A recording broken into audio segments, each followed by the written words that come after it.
A esta hora, el programa periodístico de entrevistas, análisis y comentarios sobre la contingencia nacional, El Péndulo, con la conducción de Celeste Ruiz de Gamboa, Raquel Cordero, Verónica Reyes y Noelia Miranda.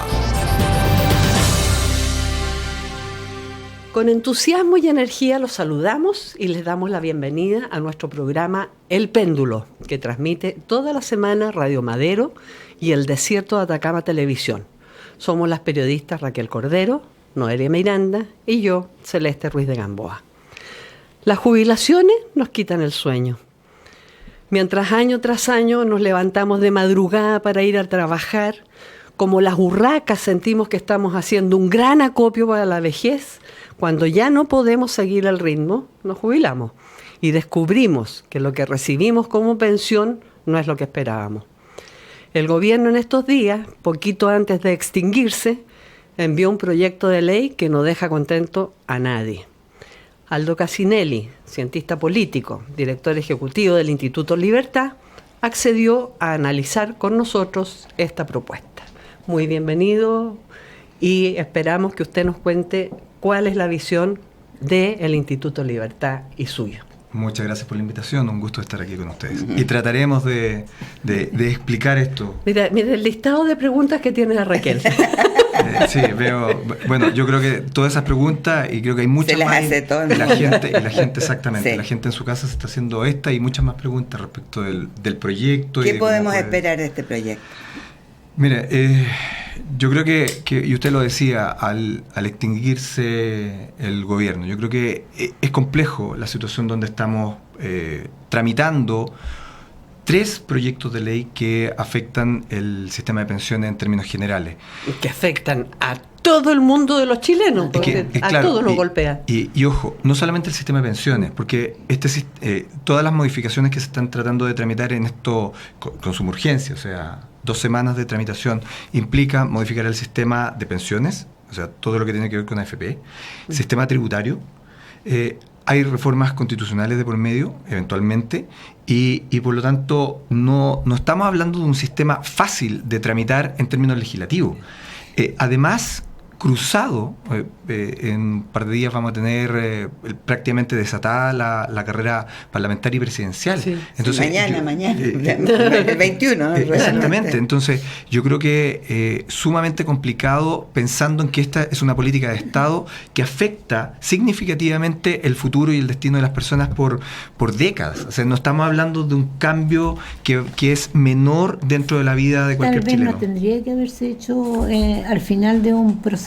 O sea, claramente combinar una modificación de esta cruzarlo con un tema electoral que claramente, por mucho que tengamos la intención de no hacerlo, claramente va a tener esta situación. Imagínense una cosa. Quienes van a aprobar este proyecto, o sea, los parlamentarios que van a aprobar este proyecto, prácticamente la mitad no va a estar en el próximo Congreso. Imagínense en términos de la responsabilidad respecto a lo que usted está aprobando. Más bien, Lo segundo es que el gobierno que tenga que implementar esto no va a ser eventualmente este gobierno o una continuidad de este gobierno. Entonces, es una estrategia política. Más que estrategia es un error. No, pero o es cumplir una promesa de campaña. Claro, la estrategia que ha mostrado la presidenta Bachelet en todo este año ha sido de mandar proyectos para que se hagan como diciendo, ella presentó el proyecto. O sea, raya la cancha. Claro, y yo le podría avanzar en eso y decir que me da la impresión que por eso son 3 proyectos y no es uno. ¿Por qué dividir esto en 3? Porque claramente hay uno que interesa más que otros. Los cambios institucionales, los cambios de largo plazo, los cambios que le dan sustentabilidad al sistema de pensiones en el futuro, ese proyecto no tiene suma urgencia y lo más probable es que no sea tramitado y el gobierno no le interese poner mucho empeño en sacarlo adelante. Sin embargo, la parte que lleva un sistema de reparto implícito en su gobierno y que obviamente es como darle un bono a ciertos grupos de personas, es lo que le interesa al gobierno. Y ahí uno podría decir que sí, que claramente hay un afán más bien electoral de cumplimiento, de intervenir en términos electorales que de dar una respuesta real y significativa a este problema, que es un problema real. O sea, aquí no hay que perderse. Aquí hay un problema real que tiene que ver con bajas pensiones para un segmento de la población. Eso también tenemos que entenderlo. Entonces, no es un problema generalizado. Yo diría que para todos, porque en definitiva a uno le prometieron, le juraron que lo que iba a recibir como jubilación iba a ser el equivalente a los últimos, primero dijeron los últimos 10 años, después dijeron el último año. Mentira, no tiene nada que ver, es como la mitad de lo que uno recibió lo que pasa el último año de trabajo. Es que cuando uno ve los números y uno se mete a analizar los números,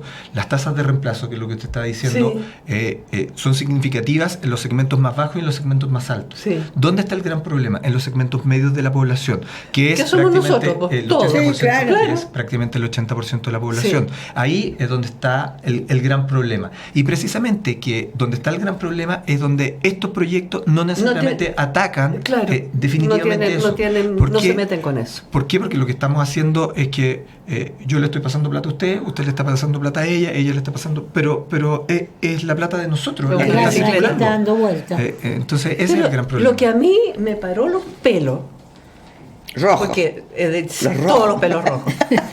Porque ya había escuchado el mensaje de la señora presidenta, bueno, ya, las jubilaciones. Pero cuando Hacienda dice que el documento de productividad que hizo anuncia una pérdida de 394.000 empleos formales, eso lo está diciendo el ministro de Hacienda. Y la presidenta dice...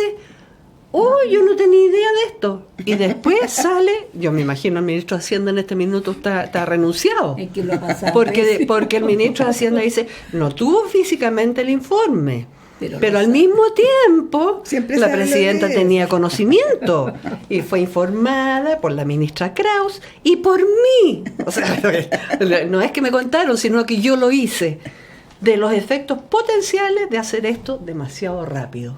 Entonces, si el ministro de Hacienda le saca a la presidenta un informe que le está diciendo, mire la embarrada que va a dejar, la presidenta dice que no tenía idea de eso. Entonces, ¿qué? ¿Este es un gobierno opereta? Bueno, uno podría decir que la presidenta dejó de leer la prensa para no enterarse de grandes problemas que están pasando en el país. Pero ella niega la reunión con el ministro de Hacienda. Mire, yo le puedo comentar... Y con la ministra Kraus, que es bastante seria. Un par de antecedentes. Yo formé parte de la mesa de negociación que se estableció en agosto del año pasado, que convocó la presidenta para tratar este tema. Durante 8 meses estuvimos reunidos prácticamente una vez a la semana, liderados por el ministro de Hacienda y un equipo del Ministerio de Hacienda que hizo muy buen trabajo. Eso hay que reconocerlo. Porque es que el ministro de Hacienda ha sido un hombre serio. Lo ha hecho Chile bien. Hay buenos técnicos, buenas personas, buenos profesionales para tramitar esto. Por eso sorprende el resultado que tenemos hoy día y lo que estamos conversando. Por eso nos sorprende. O sea, yo le diría que la mayor sorpresa es que el ministro de Hacienda, siendo una persona considerada por todos, una persona seria, que sabe de los impactos que vamos a tener, que se discutió en cada una de las reuniones, hoy día tengamos el proyecto que tenemos arriba de la mesa. Eso es lo que más sorprende. ¿Y por qué en esa reunión que se planteaba que iba a pasar esto, ahí no se puso... Por eso les planteo, es que en esas reuniones sí se decía que íbamos a tener un impacto en el empleo. Es más, hay presentaciones del presidente del Banco Central, que se le pidió a la comisión que formábamos nosotros, el presidente del Banco Central, junto con el directorio del Banco Central, fue exponer básicamente de las 3 opciones que tuvo la Comisión Bravo a la vista. Y entre las recomendaciones o la evidencia mostrada está que un sistema de reparto como el que se está tratando de instalar, por eso yo le digo que son 3 proyectos, genera estas distorsiones en el mercado laboral, porque usted no tiene incentivos para seguir ahorrando. Entonces se rompe una lógica que yo le estoy pidiendo un esfuerzo, pero una persona que no hace un esfuerzo va a tener mejores condiciones que usted, que ha sido sistemáticamente disciplinado en su ahorro durante todo un tiempo. Sí, durante toda una vida, si no un tiempo, exactamente, toda la vida. Entonces tiene un resultado menor que una persona que no lo es. Además fuimos víctimas del cambio de sistema. Uh-huh. Además, claro. Entonces, y además somos mujeres. Y además mujeres. Pero uno ya jubila antes, te pagan menos, te castigan por distintas cosas. Pero ya llevábamos bastante tiempo trabajando cuando se les ocurrió cambiar el sistema, y entonces todos estos desajustes nos golpearon a nosotras. Exactamente. Aldo, yo quisiera cambiarle un poquitito o más bien complementar, porque esta es la postura del gobierno y los proyectos que presentó esta semana. Pero también, como estamos llenos de candidatos a presidente, hay varios que han presentado otras opciones. Por ejemplo, la de Sebastián Piñera habla de la clase media y habla de pensiones para la clase media, entre las cuales podríamos estar beneficiadas, o quiénes son los beneficiados con este proyecto de digamos favorecidos mejor, en vez de beneficiados. Ya, un poquito beneficiados más. lo que le hacen a los animales cuando les cortan el cuello. Ah, ya. Bueno, tratemos de evitar el concepto. Entonces. Yo no quiero ser beneficiario de nada. Mire, para ponerlo en un rango, cuando hablamos de obtener renta que se transan o que se miden entre 1.200.000 pesos y 600.000 pesos. Ese es el rango de lo que estamos hablando. El gobierno establece el tope en 800.000 pesos. Sí. Esa es la diferencia entre uno y otro, para que lo pongamos con número. Entre 1.200.000 y 600, y entre 800 y 500. Esos son los rangos en los cuales nos estamos moviendo respecto de las dos propuestas. En términos, lo estoy diciendo en términos muy gruesos, sí, pero de eso es lo que nos estamos moviendo. Para unos, el gobierno solamente establece beneficios para los pensionados del sistema de AFP, solamente entre 500 y 800, donde son 120.000 pesos parejos para todos. En el otro sistema... Pero tienes que tener los 500 y menos de eso. No, porque menos de eso entra en el sistema que es el Pilar Básico Solidario, el AP+, que ya existe. Está favorecido. Que ya existe. Entonces, por eso que ahí es donde se produce esta diferencia. Lo que usted está haciendo es generar incentivos para que yo no tenga trabajos formales. Claro. ¿Por qué? Porque si yo voy a tener como trabajador formal, después de 20, 25 años de estar cotizando en ciertos rangos de ingreso, va a ser mucho más eficiente para mí, y todos nosotros calculamos muy bien estas cosas, no tener cotizaciones, no tener un empleo formal. Eso hace que al Estado, en el largo plazo, en 20, 25 años más, le salga más caro cada una de esas personas, porque va a tener que pagar una pensión total. El 100% de esa pensión la va a tener que pagar el Estado. No va a haber ahorro de cada una de las personas para valerse por sí misma.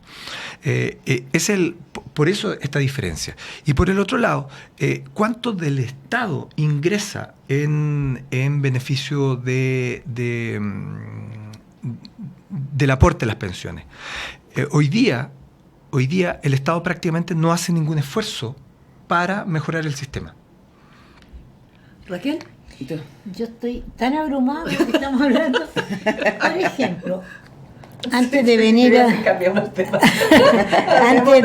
de venir para acá, me preguntaba una persona en la oficina de que su mamá había jubilado y había recibido de pensión 120.000 pesos. Me dice, ¿cómo puede vivir si durante 30 años se le impuso lo que mandaba la ley? ¿Qué respuesta hay para ella? Es que por eso... El Pilar Solidario. Los 120.000 incluso pueden ser menos. Claro, ¿Por qué? Probablemente. Porque por el sistema acumulado, la forma de repartir, que se divide en la cantidad de años que tiene usted, de esperanza de vida, dividido por los meses, claro.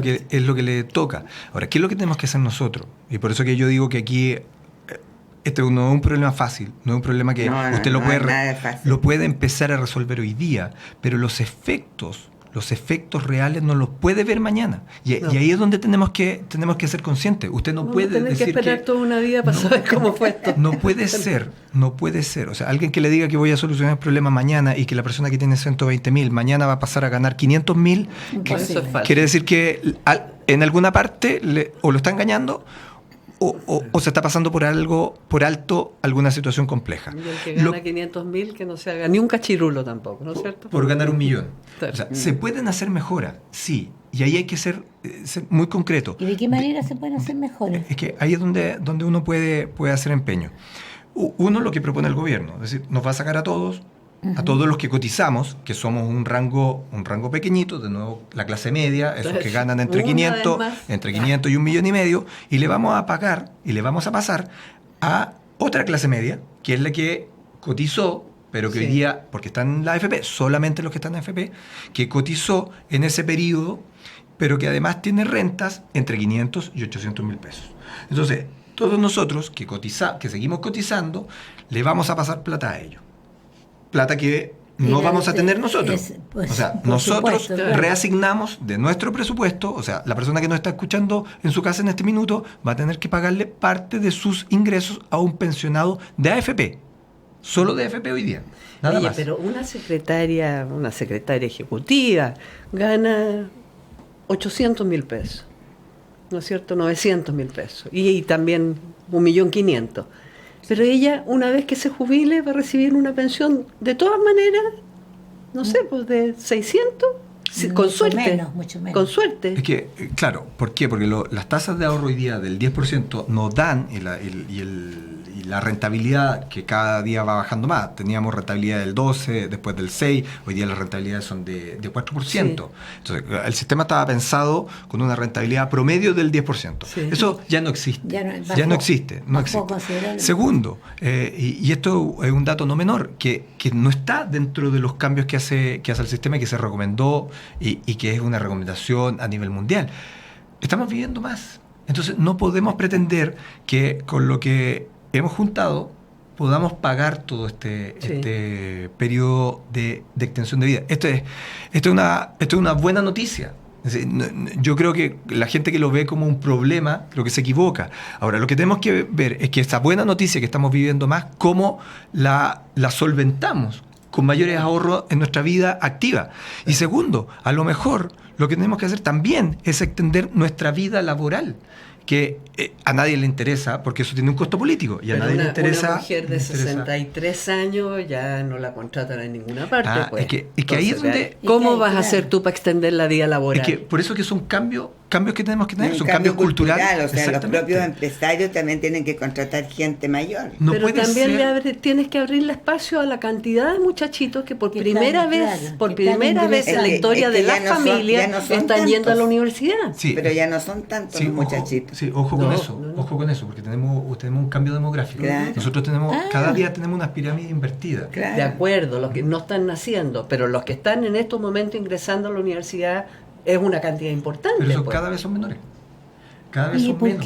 Ahí tenemos. Porque no hay tenemos una tasa de natalidad que es menor de la tasa de reemplazo. Hoy día tenemos la tasa de natalidad, la tasa de reemplazo debería ser 2.1 y hoy día en Chile tenemos una tasa de reemplazo de 1.9. Es decir, nuestra población va disminuyendo. Eso es así y es real. Entonces, más gente va a requerir ahorros. Sí. Y menos gente va a estar trabajando para aportar esos ahorros. Ojo con esa situación, que cuando uno lo mide en el largo plazo, es lo que le está pasando a la sociedad europea, que los sistemas de reemplazo. Piensa que la crisis griega, que se comenta hace 10 años atrás, que fue una crisis significativa. Usted veía a la gente como lloraba porque había perdido absolutamente todo. No es que no tuviera ahorros, perdió absolutamente todo. Todo. Sí. No es que sus pensiones fueran bajas. Sí. No tuvo ningún peso de ahorro. Sí. Todo se perdió. ¿Y por qué? Podían jubilar a los 55 años, claro, pero la esperanza de vida seguía estando en los 80. Cada vez más. Entonces tenía menos tiempo y menos tiempo de ahorro y más tiempo de vida. Bueno, ¿cómo financiamos eso? Y yo diría que uno de los grandes acuerdos que ha tenido esto, para no pensar que todo es negativo dentro de esta situación, es que se ha logrado consensuar de que usted necesita ahorrar más. Necesita generar mayores ahorros. Bueno, y eso hoy día, lo que viene después es ¿qué hacemos con esos ahorros? Le agradecemos al director ejecutivo sí, ya se nos terminó, del Instituto Libertad. Es como para conversar. Y él es experto en muchos temas, y lo que queremos comprometerlo es que venga a contarnos qué es lo que va a pasar con las elecciones, con los candidatos, con esto de haber aumentado de 120 a 155, y qué va a ocurrir Y claro, con los diputados, y qué va a ocurrir con los que ya no se presentan. Muchas gracias por acompañarnos en esta mañana. Nosotros ya regresamos. A esta hora estamos presentando El Péndulo, con la conducción de Noelia Miranda, Verónica Reyes, Raquel Cordero, Celeste Ruiz de Gamboa. En Madero FM, la fuerza del norte. ¿Te sientes bien?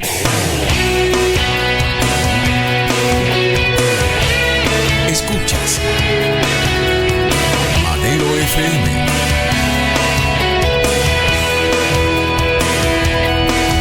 Madero FM, todo el día al ritmo de tu vida. Madero FM,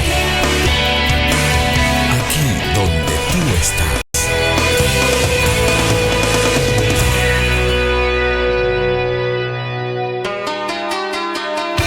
Recorrimos el desierto más árido del mundo para estar contigo. Déjanos ser parte de tu vida. Madero FM. Todo el mundo nos ve, en el deporte todo el mundo nos ve, en nuestro norte todo el mundo está escuchando nuestra música. Por la nueva cultura de la información, noticias del mundo, de la región, volando en las alas de una canción, desde el norte para el mundo, Madero.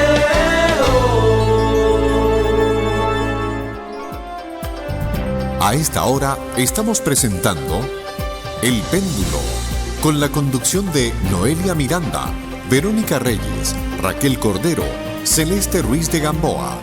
En Madero FM, la fuerza del norte. El director de investigación del Instituto de Res Pública, el abogado Álvaro Iriarte, con su celular al lado como buena generación nueva, entre otras cosas, un experto en Estados Unidos. Quizás él pueda explicarnos cómo un vicepresidente del país del norte, Mike Pence, puede desubicarse tanto como para venir de visita a Chile y pedirnos terminar las relaciones con Corea del Norte y apoyar invasión armada a Venezuela. Muy bienvenido y espero que usted tenga las respuestas para estos temas, Álvaro. Bueno, muchas gracias, Celeste. ¿Qué tal, Noelia, Raquel? Muy contento de estar aquí en el programa de la radio Madero, así que un saludo a todos los amigos del norte, pero en especial a los de Copiapó, ¿no? Porque usted es un columnista habitual de los diarios de la zona, ¿cierto? Sí, claro, como copiapino tengo un compromiso con la zona, así que feliz de poder estar aquí. Ya. A ver, pues asumo que quieren entrar en materia, ¿o no? Sí, absoluta, es que tenemos poquito tiempo. Sí. Bueno, a ver, la verdad, Celeste, que la dinámica hay que entender la Buscando un figura del depart vicepresidente y de no te Estados alcanza el Unidos. financiam, Chile no te no tiene. quedes con tus planes Nosotros tenemos inconclusos. el En presidente Antofagasta, tener un y departamento el presidente Almagro ministro, es pero posible. cuando sale Aprovecha del hasta un país, 90% de puede financiamiento al ser comprar un presidente. Almagro en En Antofagasta Estados y Unidos, vive a el otro presidente nivel. es una En figura Antofagasta, política decidir importante. De hecho, cambiarse a un cuando tú Almagro vas a la ahora elección es más fácil y presidencial, conveniente. en el voto tú Cámbiate hoy. marcas por el Este es el momento de ticket vivir a contiene otro dos nivel nombres. con Contiene un el presidente financiamiento a otro y el nivel. vicepresidente. Almagro. Y el Vivir vicepresidente superior. Verifica, tiene revisa y consulta funciones, condiciones en Raquel, que son almagro.cl/90%. más allá de protocolares. O sea, La fuerza del tiene norte en de partida, en carretera caso de que muera el y Bahía presidente Inglesa, o pase algo, asume de inmediato. 104.1. Como cuando renuncia, como fue el caso de Richard Nixon. Madero Una vez FM. que se ha aplicado el procedimiento en Estados Unidos, renunció. ¿Y antes con quién? Y antes con Kennedy cuando asumió Lyndon Johnson. Y dos casos distintos, ¿no? Kennedy Uno por asesinato asesinato. y después Nixon por renuncia por un escándalo que creo que tuvo ahí en los... Watergate. que está de moda, ¿no? Las grabaciones. Las grabaciones. Y el vicepresidente desempeña ese rol y es en el fondo una extensión de la labor diplomática y de la labor del yo presidente. digo que es desubicado, porque él no puede venir a hablar de política exterior a un país como Chile si viene de visita. Claro, lo que ocurre es lo siguiente. En esta gira de Mike Pence es una gira latinoamericana y efectivamente él viene a hacer las veces de Está bien buscar lo que acuerdos. habla en privado, Claro, pero no dices puede lo decirle público. al público, fíjense que vine a intervenir, vine a decirles que con Claro. Corea se peleen, A y con ver. Venezuela, como vamos a entrar con todas nuestras armas para allá, con Venezuela ustedes no se metan, apóyennos. Apoyen. No, Sí, pero, mira. pero es de locos, pues. ¿Cuándo Claro. se ha visto un vicepresidente así de Mira, hocicón? lo que ocurre es que claro, lo que ocurre es que también hay que considerar la personalidad que tenemos en Mike Pence, pero también no se olviden que él viene en ese sentido Con Trump. con Trump. O sea, Mike Pence bueno, no estaría es mandado por. es mandado por. Y en ese Sí. sentido, la verdad es que hay que ser súper honesto. La figura de Donald Trump es una figura, por lo pronto, controversial. O sea, Absolutamente. de eso no hay duda. Pero este caso puntual, o sea, sí. yo creo que amerita hasta para un reclamo diplomático, o sea, no puede ser. Mira, es probable, pero yo creo Álvaro, que... yo te decía una cosa. Noelia fue agregada de prensa durante 10 años en Naciones Unidas. Nosotros estuvimos 4 años también ante la Casa Blanca. Yo reporté más de 10 años relaciones exteriores. Hemos estado con vicepresidentes de Estados Unidos en distintas partes del mundo. Nunca Habían habíamos visto, sí. visto un personaje insolente e intruso como este. Bueno, yo creo que la respuesta está en el fondo, chiquillas, en el punto central aquí, las personalidades y la agenda de la Casa Blanca. En eso estoy de acuerdo. Yo creo que efectivamente tú podrías haber pedido de otra manera. O sea, tú podrías haber pedido... Sugerido pero de partida, Claro. es el O tono del decir, lenguaje. a nosotros nos interesaría, Sí, sí, quisiéramos, sí, pero de no todas hay maneras. que imponer nada, Sí, y de- menos públicamente. Ahora, Pero es que es enviado por Trump. De todas Además que maneras. hicieron lo mismo antes con todos los europeos. claro, o sea, en ese aspecto sí hay que reconocer que han sido coherentes, ¿ya? O sea, no, es que eso es súper valioso. Coherentes en la incoherencia. Claro, pero en el fondo no es que a nosotros nos traten de una manera y a los europeos de otra, ¿no? O sea, Menos pues, mal. Oye, pero a mí me llama la atención, en esta semana salió un artículo en El Economist, Sí. que es una revista Aquí muy, lo tengo, muy, sí. muy importante. Bueno, y hay 2 líneas que me gustaría recalcar de lo que dice El Economist, en referencia al presidente Trump. Dice, es políticamente inepto, moralmente estéril y temperamentalmente impropio para el cargo. Son 3 elementos, pero que lo destrozan completamente. ¿Tú estás de acuerdo con esto que dice El Economist? mira, yo personalmente tengo una opinión dividida respecto de Trump. Les voy a decir por qué. No es que apoyo ni rechazo, pero les voy a decir por qué tengo una opinión dividida. Por 2 cosas. Primero, porque la gente dice, ¿cómo puede estar este personaje en la Casa Blanca? Pero lo que a nosotros nos falta desde aquí, y a lo mejor ustedes que han tenido la experiencia conocen más la dinámica de los Estados Unidos, Trump llegó aquí por un sinnúmero de factores, ¿te fijas tú? O sea, la elección de este año, del año pasado, eran los 2 peores candidatos de cara al electorado. Sí. No estamos aquí entrando Claro, a evaluar las entre los credenciales mejores. de ellos, ¿no? Porque tú me podrías decir, oye, pero Hillary Clinton fue primera dama, es abogada. No. Ese no es el punto. Mi opinión sobre la Hillary Clinton No, es pésima. no es la mejor. pésima. Entonces, esta No, figura llega. Yo creo que se equivocaron al llevarla a ella como Y ya contraparte, claro. como contraparte de Trump. de Trump. Porque si hubiera sido otra persona que hubiera tenido el respeto de las mujeres, al menos, Ujú. habría sido otro gallo les habría cantado a los norteamericanos. Ahora, The Economist Sí. está siendo muy duro y si tú revisas, la presidencia de Trump en el fondo surgió de la siguiente ecuación. Al final, la gente que fue a votar terminó yendo a votar mayoritariamente por Trump o por Hillary para evitar que el otro ganara. Claro, en contra del otro. Y ese es un fenómeno. Lo que va a pasar aquí también, Álvaro, ¿no? Y ese, probablemente, porque es la nueva dinámica de la política moderna o de las elecciones modernas. Y este fenómeno de los Estados Unidos, concretamente, es primera vez que se da. Las otras veces, las otras elecciones, la gente iba a votar por. Incluso la gente se olvida, porque hoy día en la cultura popular, Richard Nixon aparece en las películas, es el malo. Incluso hay una serie del mismo creador de Los Simpsons que se llama Futurama, que es este muchacho que queda congelado en el tiempo y despierta después, y está la cabeza de Richard Nixon y se postula presidente. Hay todo. Pero la gente se olvida que el año... para la elección del 72, Richard Nixon arrasó. Sí, claro. Sí. Dio vuelta el tablero completo en los Estados Unidos y la gente concurrió, pero con alegría, a votar por él. Sí. Entonces, eso es lo primero. Y lo segundo, The Economist está reflejando también un sentimiento generalizado en los Estados Unidos. Porque Trump, cuando llega a la Y presidencia... en el resto del mundo. Claro, lo que pasa es que en el resto del mundo uno podría decir quizás, ¿sabes, Noelia? Siempre está con esta viso de antiamericanismo, como le llaman ellos, ¿no? Sí. Pero cuando está dentro de los Estados Unidos, nota responsable. Y a raíz de estas líneas, no es la primera publicación que lo hace. No, lo han insultado en todos los tonos. Claro, entonces, ahora, lo que pasa es que todos los colores. Estas líneas son duras, pero son líneas que cuando tú lees completo el texto, es muy claro por qué te lo está diciendo. Sí. Y el The Economist es una revista como que se prestigiosa. justifica. Desde la perspectiva del artículo claro. está completamente... No están levantando un tema. No es una calumnia tampoco. No es una calumnia. Estás diciendo esto. Está por haciendo un análisis. Está haciendo un análisis. Ahora, que lo haga The Economist es muy importante. Claro. Porque en el fondo... Es respetado la economía. The Economist es muy respetado y es una publicación que tiene un peso relevante en la discusión de los Estados Unidos, en el tema público. Y yo creo que aquí estamos viendo los efectos. Fíjense ustedes que si ustedes revisan las estadísticas de aprobación de Trump desde que asume, del día que asume, nunca ha estado sobre lo que sacó en porcentaje de voto, 47-48. Sí. Y de ahí hacia abajo. Claro. Bueno, eso siempre pasa con el que sale elegido. Mira tú lo que está pasando en Francia. Claro, la Macron. popularidad se le había venido al suelo.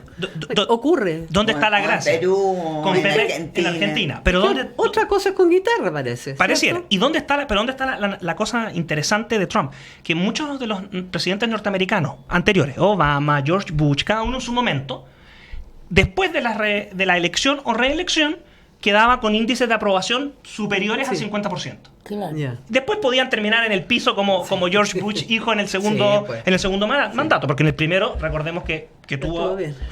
Pero eso te pasa. Y aquí tienes esto, y esto es una suma y sigue. Ahora, la pregunta interesante pareciera ser que la principal oposición a Trump es precisamente la prensa. Y eso nos mete en una discusión interesante que es la dinámica que él ha montado, que él dice, oiga, cuidado, a mí me ataca la prensa. Me atacan todos. Me ataca el New York Times, me ataca el The CNN, Economist, los odia. Y creó el concepto, ¿no? del fake news, o sea, de las noticias falsas. Mentirosas. Ya, bueno, pero resulta que él comunica sus estrategias y sus líneas y sus a través del Twitter. Claro. Pero por favor, es una falta de respeto, pero impresionante. O sea, yo te voy a agregar una cosa. La gente, además, tenemos que estar... Se entusiasma, ¿no? Lo que pasa es que... Mira, tenemos... Se está remangando las manos. Lo que pasa es que tenemos que considerar otro factor. Trump es presidente y se presentó en el Partido Republicano. Pero Trump no es republicano. No tiene nada. O sea, le están quitando y el respaldo bastante fuerte. Los republicanos dicen, pero ¿de dónde salió este dicho? Bueno, dos datos. Más o menos como Mayol. Más o menos, pero claro, La ¿dónde? señora de Mayol dice sobre claro, no, y ¿de dónde salió este reptil? Por ejemplo, Trump, hasta antes de querer entrar a la carrera presidencial, Trump era amigo de los Clinton, donante del Partido Demócrata, Claro, sus posturas en varios temas que son súper relevantes en Estados Unidos, que se llaman allá los temas sociales, ¿no? El aborto, el matrimonio entre personas del mismo sexo, sus posturas no eran las del Partido Republicano. No. Pero Trump... Para nada. Para nada. Y entonces tú dices, ¿cómo él llega a ser el nominado de los republicanos? No tenían aquí. No tenía, pero ¿sabes lo que pasó, Raquel? No tenían a nadie. Yo creo que más que no tenían a nadie. Fue destruyendo uno por uno. ¿Y sabes por qué? Porque Trump canalizó el sentimiento de frustración. Y en el fondo los votantes de las primarias, no es que todos sean gente mala, supremacista, no. Pero la gente quería un giro. Y el giro se lo dio Trump, que se presentó como el más anti-establishment, que es un concepto que nosotros no tenemos desarrollado en la lengua española bien. Así como ellos no tienen tampoco el concepto de caudillo, ¿no? Los anglosajones hablan del hombre fuerte, del strongman, pero un hombre fuerte puede ser un funcionario que no es caudillo. Nosotros no tenemos este concepto del establishment, ¿no? Que es esta fractura entre lo que podría ser las costas este y oeste de los Estados Unidos, con una apertura mucho más a la globalización, que tienen una visión mucho más moderna, y quizás en Estados Unidos del interior, que es más bien rural. Pero no rural porque sea granjero, sino que tiene otra dinámica, ¿no? Yo lo Oye, digo. Álvaro, como diría don René Rojas, nuestro querido ex canciller que murió hace mucho tiempo, ¿en qué nos empece a nosotros? ¿En qué nos empece? Buena pregunta. Claro, porque si viene este caballero Gore y dice todas estas cosas, ¿qué quiere decir eso en la relación de Estados Unidos con Chile? Que antes era para nosotros, pero que fundamental. Trump Y que está sí, sacando mal cuentas, que anotando. mal Los rojos y sigue los siendo negros. el país más importante del mundo. Ujú. Entonces, ¿qué más pasó en esta visita? Mira, yo creo que la visita, si ustedes me preguntan a mí, la visita de Mike Pence, yo la verdad es que esperaba que pasara más, que tuviera más atención, más foco. O sea, creo que pasó bastante, de no ser por lo que tú dices, Celeste, o por lo que dice Raquel, que Trump está como notando. Yo creo que si Mike Pence no hubiera hecho estas declaraciones, yo te aseguro que pasa desapercibida. Bueno, y si no lo hubiesen tratado de robar también al auto que llegó antes. Toda la razón. Claro, esa fue la noticia. Pero con la falta de respeto, ni siquiera se quedó a la comida. Bueno, la tremenda comida en el Hotel Intercontinental. y no sé. Sí. Oye, sacaron los micrófonos y el podium y se mandaron cambiar. Bueno. Él ya se había ido, no se quedó a comer con los 250 invitados que había. ¿Cómo nos empece? Mira, la verdad es que yo creo que hay que tomar esto con un poco de distancia. ¿En qué sentido? Es verdad que Trump está... No le importa Chile para nada. O sea, yo tiendo a pensar que en los últimos años Chile no ha estado en el foco de la política internacional. Bueno, pero cuando estaba Pinochet aquí, los recados para Chile eran pero de todos los días. Pues. Claro. Porque ahí había, recordémosle al auditores, y a los que no lo sepan, hay muy buenos libros. La gracia de los recados era que acuérdate que estaba esta tensión en los Estados Unidos de avance el regreso a la democracia, pero mantenga el orden y mantenga el margen, y eran recados y esa el sistema económico. Sí, por supuesto, o sea, y recuerden ustedes que en el fondo fue la... ¿Qué tipos para ser más intervencionistas? Bueno, pero ahora no nos dan boleto, ahora no, o sea, acá yo salvo para decir no. Ahora no mira, se metan ni pero apoyen en Venezuela. Curiosamente, esta movida de Trump de tratar de intervenir en Venezuela, lo único que logró es que todos los países se unieran en contra de esa movida.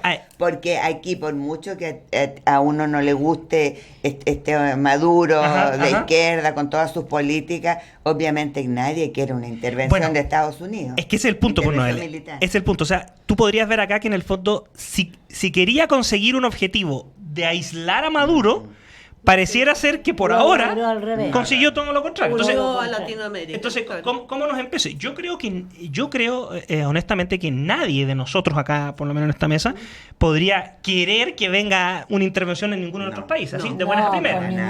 Ahora, lo relevante, que se vaya Maduro de todas maneras. Claro, pero que lo decidan los venezolanos. ¿Cierto? Lo que pasa es que en el fondo la no injerencia en los asuntos de países. Ahora, ¿y cómo nos ley puede número 1 del derecho internacional público, ¿no? Sí. Ahora, ¿cómo nos puede afectar directamente? Mira, yo creo que esto se va a sumar a otro efecto. Desde que asumió Trump, e incluso un poquito antes, tiene que ver quizás con la pérdida de peso de Chile en el ámbito latinoamericano. Yo creo que está relacionado con eso. Sí, claro, sin lugar a dudas. O sea, si hubiéramos estado con el Chile de hace 5 o 10 años, de todas maneras, se queda con una economía. Claro, o sea, planteámoslo así. Hay un tema. Y vean esto, oye, que la gente de repente lo pasa por alto, pero hace un tiempo nosotros, Chile con Estados Unidos, tienen este arreglo donde tú ya no necesitas la visa de turismo. El sistema Visa waiver. El Visa waiver, que te dieron el fondo de la autorización porque dijeron, ¿sabe qué? Su país es confiable y todo. Pero ese programa no es un programa eterno, es un programa que está sujeto a revisión. Seguramente ya lo están por eliminar. No lo sé, pero yo te digo una cosa, tenemos que poner atención. Y lo segundo, que yo creo que hay un giro, y eso sí que es lo que ustedes decían, la pérdida de influencia. De peso de Chile. Macri lleva la mitad de su mandato.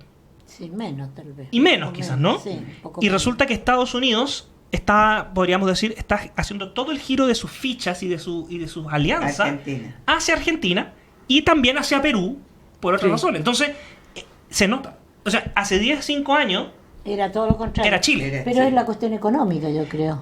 Yo creo que desastre económico. Yo creo que hay una suma de factores, Raquel. Hay algo más. A mí me da la impresión que en el fondo Estados Unidos mira con cierta preocupación el desarrollo del proyecto del socialismo del siglo XXI dentro de Chile. No estoy hablando del gobierno, sino que los proyectos políticos. O sea, yo te aseguro que Estados Unidos no ve con muy buenos ojos este surgimiento de una alternativa chavista en Chile, que era como el niño bien portado del barrio. Y yo creo que eso también pesa mucho. Yo creo, sin entrar a calificar, porque yo quiero ser súper cuidadoso en esto como abogado, sin entrar a calificar, yo creo que también influye la situación de violencia que se ha producido en el último tiempo en la zona sur del país. Más allá de cómo lo califiquemos nosotros acá en Chile, todas esas cosas van influyendo. Y una cosa ¿Qué situación de violencia? La de la Araucanía. Ya. Sí, esa situación, porque yo no quiero entrar a calificar, porque hay que ver acto por acto, tú sabes que eso. Ayer quemaron otro camión. Pero, por ejemplo, Y otro factor que yo creo que nosotros tenemos que poner atención, y esto nos afecta como norte, y yo lo digo como nortino súper respetuosamente, que de repente siento que Santiago nos deja un poquito en la segunda etapa. Nuestro problema no es tanto la inmigración ilegal, como alguna gente cree probablemente tal, sino que es que viene detrás de la inmigración ilegal y otra cosa. Y tenemos problemas de, piensen ustedes que estamos recibiendo gente que puede haber sido guerrilleros o combatientes en el conflicto de la FARC. Y lo otro, gente que puede tener conexiones para el narcotráfico.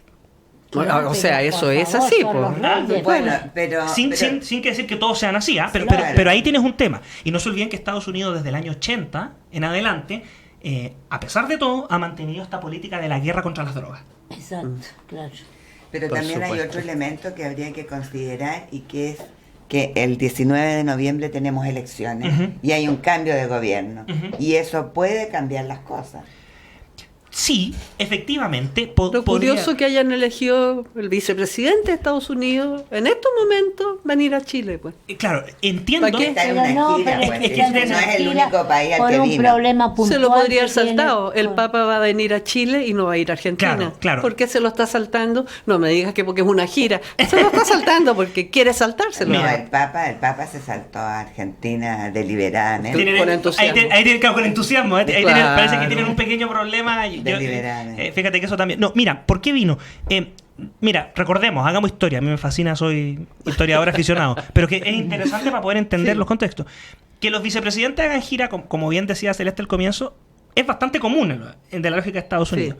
Y ha habido episodios notables. Por ejemplo, cuando Richard Nixon era vicepresidente de Eisenhower, vino en gira aquí a Latinoamérica. Y hay un episodio notable en Caracas, porque él venía saliendo del hotel que estaba en el Hilton en el centro de Caracas y lo apedrearon el vehículo casi, o sea, fue por una cosa brutal y en el fondo era ¿por qué? Porque en el fondo la dinámica, ¿no? El sentimiento antiestadounidense y otros elementos, que de hecho fíjate que Nixon no hizo tantas declaraciones ni parafernalia, pero por ejemplo Mike Pence aparentemente Vietnam, pasó más...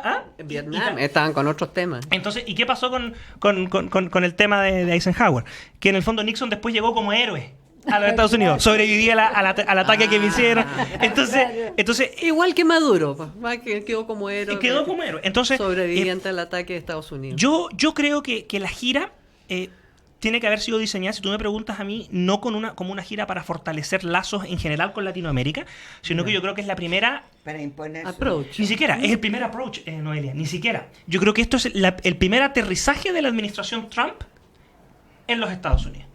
Y ahí sí una señal, en Latinoamérica, porque en el programa de Trump no había ni una línea para América Latina. Porque no somos tema. Porque no le interesa. Pero sí un tema que nosotros podemos reflexionar. Fíjate que Obama vino a América Latina, a algunos países, pero además de eso mandó a la secretaria de Estado. Claro. Trump, no sabemos si va a venir, tampoco sabemos si lo van a aceptar, que venga, pero si hay una cosa simpática, mandó al vicepresidente, no al secretario de Estado. Y ahí puede haber una señal oculta. Puede ser. Hacia el futuro. Puede ser.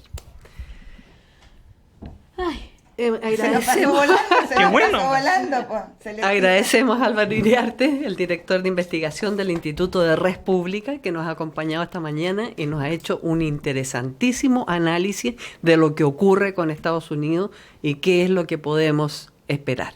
Muchas gracias, Álvaro, por acompañarnos. Pues gracias a ustedes por la invitación y mucho ánimo a toda la gente del norte. Un gusto poder compartir con ellos en sus casas. Ya regresamos. A esta hora estamos presentando El Péndulo, con la conducción de Noelia Miranda, Verónica Reyes, Raquel Cordero, Celeste Ruiz de Gamboa. En Madero FM, la fuerza del norte. 100% del norte de Chile. Madero FM.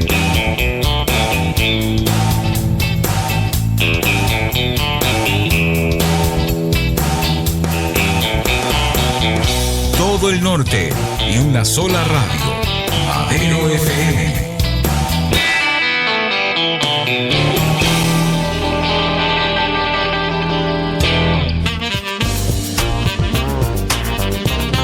Todo el norte y una sola radio.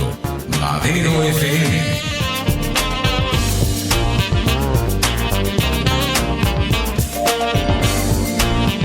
Todo el día al ritmo de tu vida.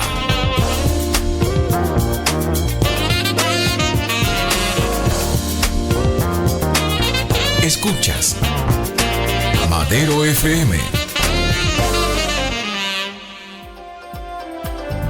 A esta hora estamos presentando El Péndulo, con la conducción de Noelia Miranda, Verónica Reyes, Raquel Cordero, Celeste Ruiz de Gamboa.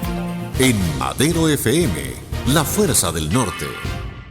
Y como guinda del postre, tenemos aquí a Enrique Gandásegui, periodista, agregado de prensa en Argentina y en España, y actualmente asesor de comunicaciones de la empresa que construyó el puente Caucao. Si el puente logró bajar sus brazos y resistió sin problema la prueba de carga, ¿cuál es la razón para demolerlo? Esperamos, con esta conversación, dilucidar el tema. Bienvenido, Enrique. Muchas gracias por la invitación, Celeste, Noelia, Raquel. La verdad es que encontrarme con ustedes es una cosa grata. Además, en un día que culmina una semana, yo diría, bastante buena. Perdónenme si la voz está un poco gangosa, pero es el resfrío. A esta altura de la vida los resfríos no se pueden disfrazar. Y oye, yo estoy contentísimo de estar con ustedes aquí. Me da una alegría enorme. Ahora, la circunstancia de que yo haga una modesta asesoría para una empresa española que tiene, entre otras responsabilidades, esto que tú mencionabas, Celeste, del puente Caucao, es una casualidad grande, digamos, porque esta empresa que lleva acá en Chile más o menos unos 13, 14 años trabajando y que tiene, entre otras cosas, inversiones importantes en Arica, en los Andes, el Puerto Seco Los Andes, en Valparaíso, en la CEAL, la zona de apoyo logístico, los estacionamientos subterráneos de Temuco. O sea, una tremenda empresa. Sí, estamos hablando que en su momento la plantilla, como dicen, supera los 1.000 trabajadores. Y es una empresa que nace de un emprendimiento, por así decirlo, desde Sevilla, donde está la casa matriz, que tiene más de 100 años de existencia. Menciona la empresa, porque no hemos dicho el nombre. Bueno, se llama ASBI, Grupo ASBI, que pertenece a la familia Contreras, sevillana. Oye, pero ¿qué pasa con el puente Caucao? A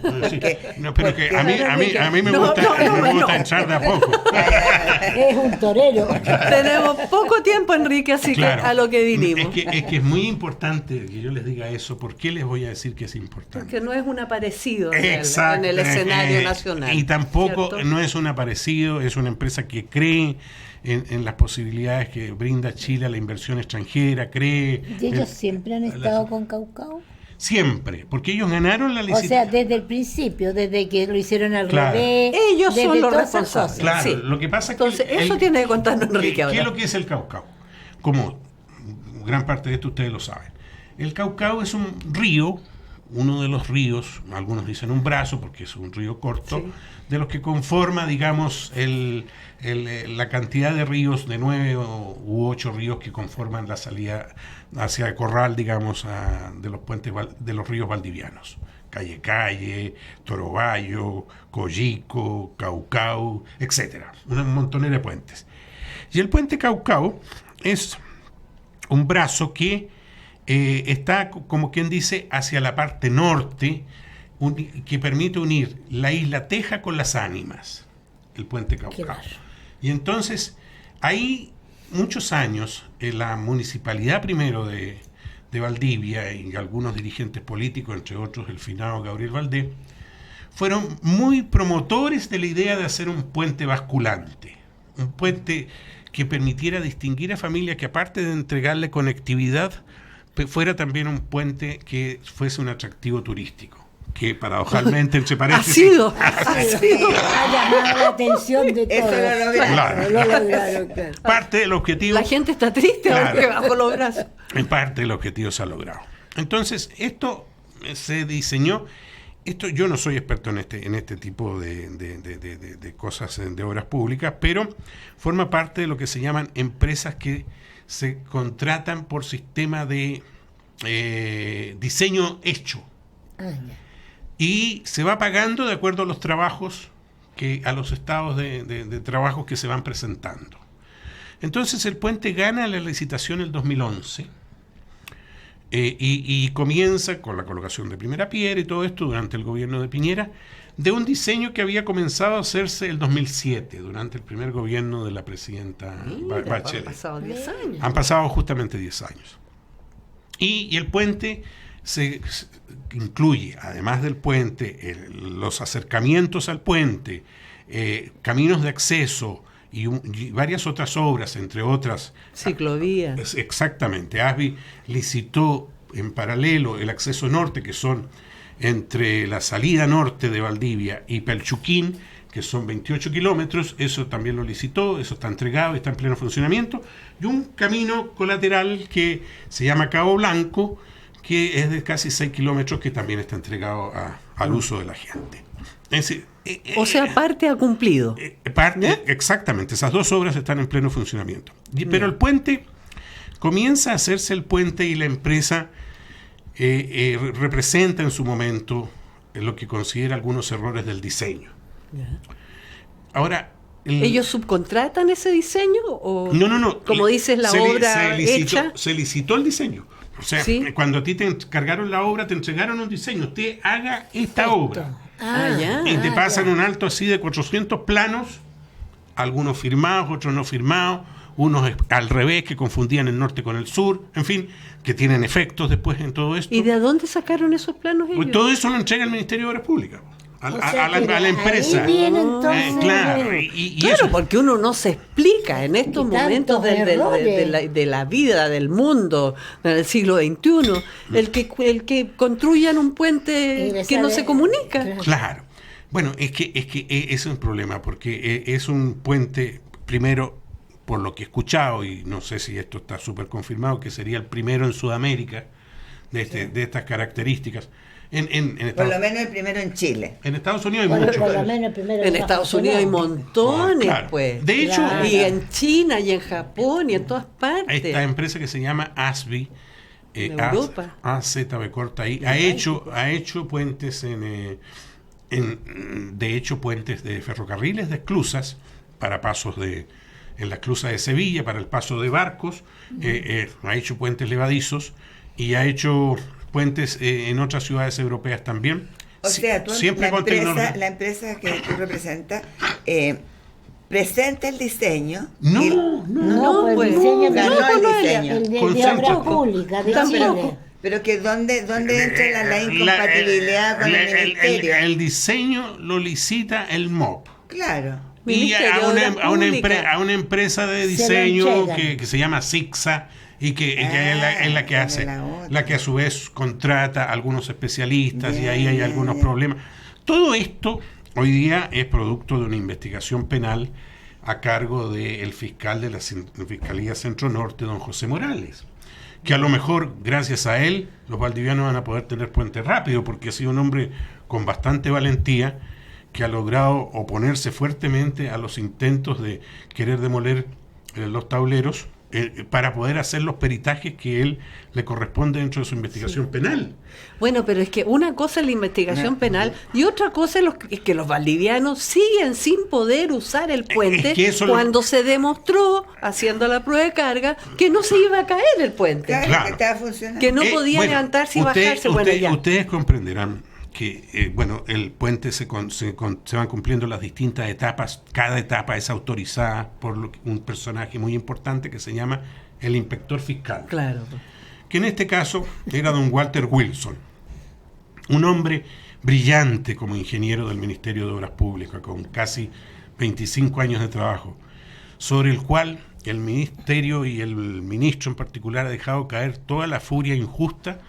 Le ha quitado sus condiciones de trabajo. Él ha ganado una apelación modesta para recuperar algo del dinero que le correspondía, pero el ministerio ha perdido un profesional de lujo como este señor Wilson, que era el único que sabía algo de puente y que estaba ahí, y que obviamente él se preocupaba de defender los intereses públicos, los intereses fiscales, y cuando encontraba algo reparable se lo decía a la empresa, y hubo muchas cosas que hubo que hacerlas de nuevo, porque venían en los diseños mal presentado. Y les vuelvo a decir, se confundía, por ejemplo, en algunos planos el norte con el sur.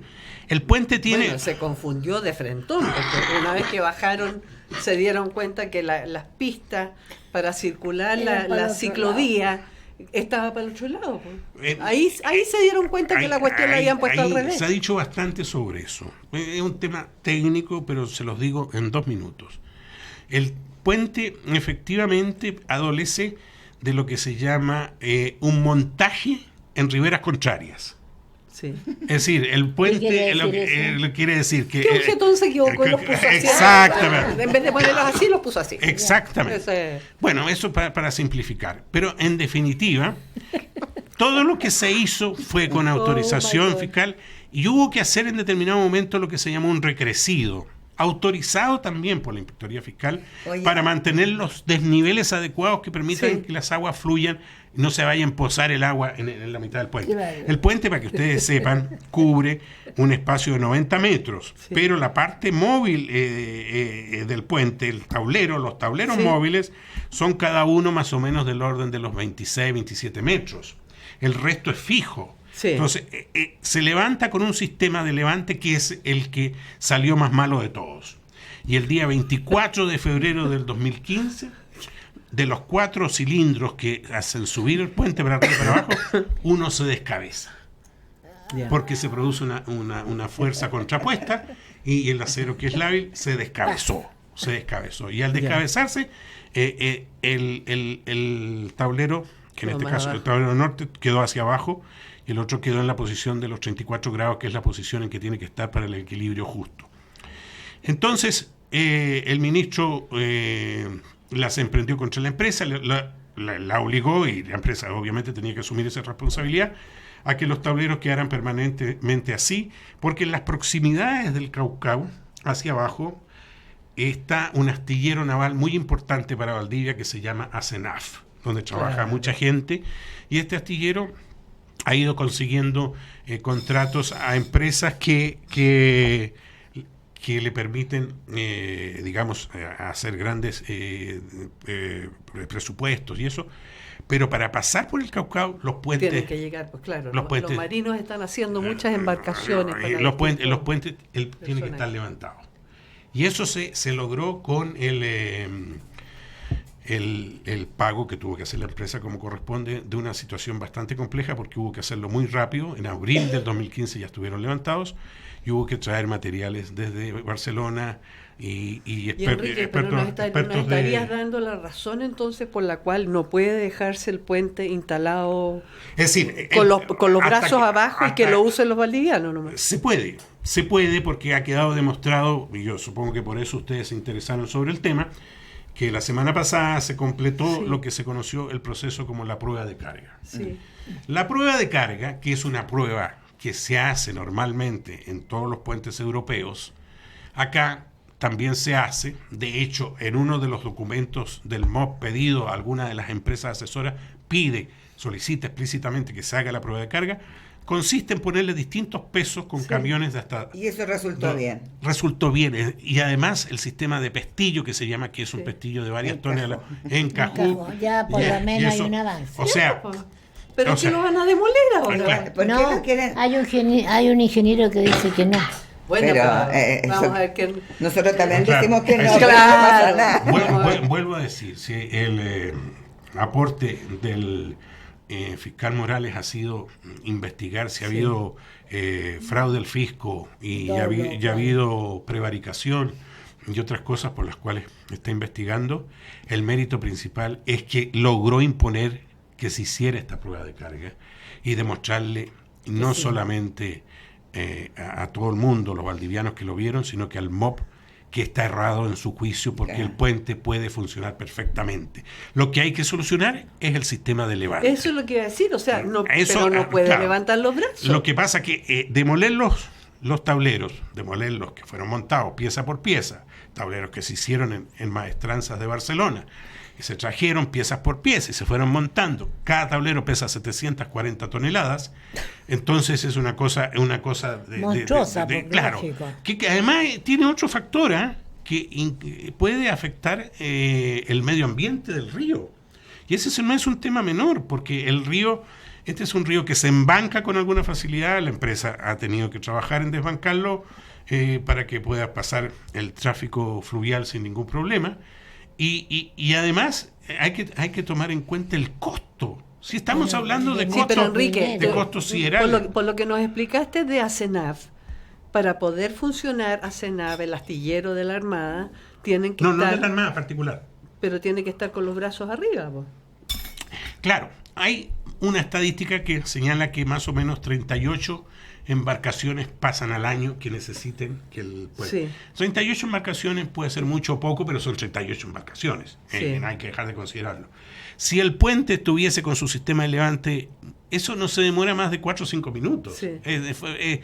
Funciona muy rápidamente. ¿Y podría existir la posibilidad de arreglar que esto se Por supuesto, subir? Pero oye, sí. Bueno, ¿por qué Obras Públicas no quiere? Es una cuestión de tipo político. Que a un minuto se nos acaba el programa. ¿Por qué Obras Públicas no quiere?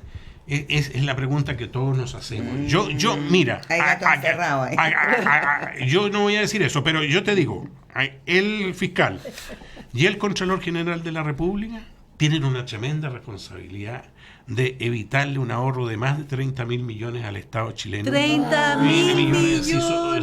Si son capaces de tener esta intención un tanto, diremos, extraña de querer demoler los tableros, porque los tableros funcionan y no tienen un problema y podrían funcionar para este verano. Si es cuestión de ponerse de acuerdo con el señor de ASENAP y decirle cuál es el calendario de su salida y llegada de embarcaciones, y concentramos todo para una fecha y para otra fecha, pero tú tendrías entre diciembre y marzo tendrías una alternativa para los valdivianos de unir las ánimas con la isla Teja de la forma más directa y evitarte unos tacos de siderales que se producen y que indudablemente producen. Bueno, les he explicado muy rápido, ¿no? Sí, pero se nos acabó el programa. Pero no sea tan rápido.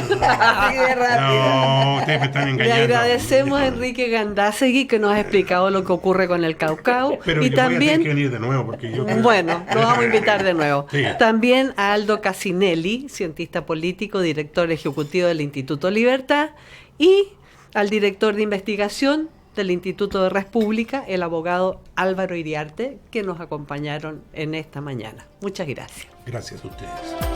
Aquí finaliza una nueva edición de El Péndulo, un programa periodístico de entrevistas, análisis y comentarios sobre la contingencia nacional, con las periodistas Celeste Ruiz de Gamboa, Raquel Cordero, Verónica Reyes y Noelia Miranda.